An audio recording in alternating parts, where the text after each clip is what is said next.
Eh bien, d'abord, dans les quelques jours qui nous séparent de l'élection, nous devons convaincre qu'entre les deux candidatures caricaturales, que sont celles de Marion Maréchal Le Pen, d'une part, qui, on le voit bien avec ses dernières déclarations, est la copie conforme de l'extrême droite ancienne de son grand-père, et d'autre part, Christian Estrosi, qui, malgré le nom de son parti, s'est souvent laissé aller à des déclarations qui n'ont rien de Donc Christian républicain. Estrosi, Marion Maréchal Le Pen, c'est la même chose? Non, ça n'est pas la Ah même bon? chose. Ça n'est pas la même chose, mais je pense que l'effondrement actuel de Christian Estrosi dans les sondages n'est pas pour rien dans le fait que ces déclarations, où il court derrière l'extrême droite depuis bien longtemps, ont finalement fait que peut-être que les électeurs de droite extrême préfèrent l'original à la copie.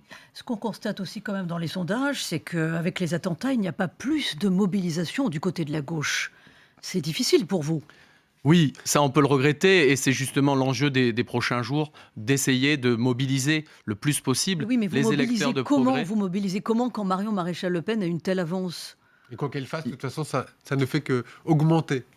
Il faut mobiliser. Nous incarnons le camp du progrès, le camp de la raison. Nous avons choisi de tenir un discours qui fait confiance à l'intelligence des électeurs. Alors, bien entendu, les résultats, en tout cas tels qu'annoncés par les sondages, ne sont pour l'instant pas satisfaisants.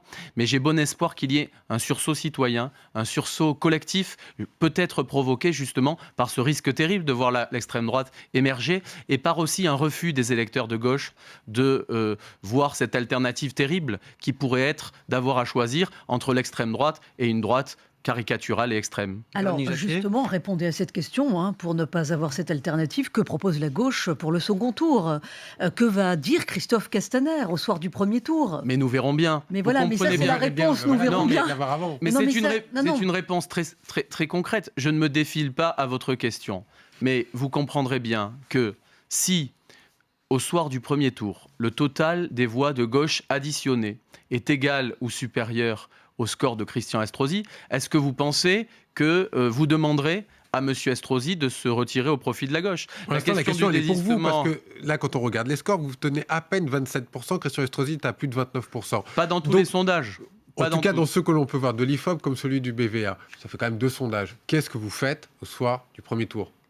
Eh bien, Christophe Castaner a été assez clair. Pour l'instant, il ne nous apparaît pas envisageable de faire disparaître de l'échiquier politique régional le camp du progrès. Ce qui veut dire, clairement, Ce qui veut dire que le retrait, pour l'instant, n'est pas une hypothèse que nous envisageons. le fond est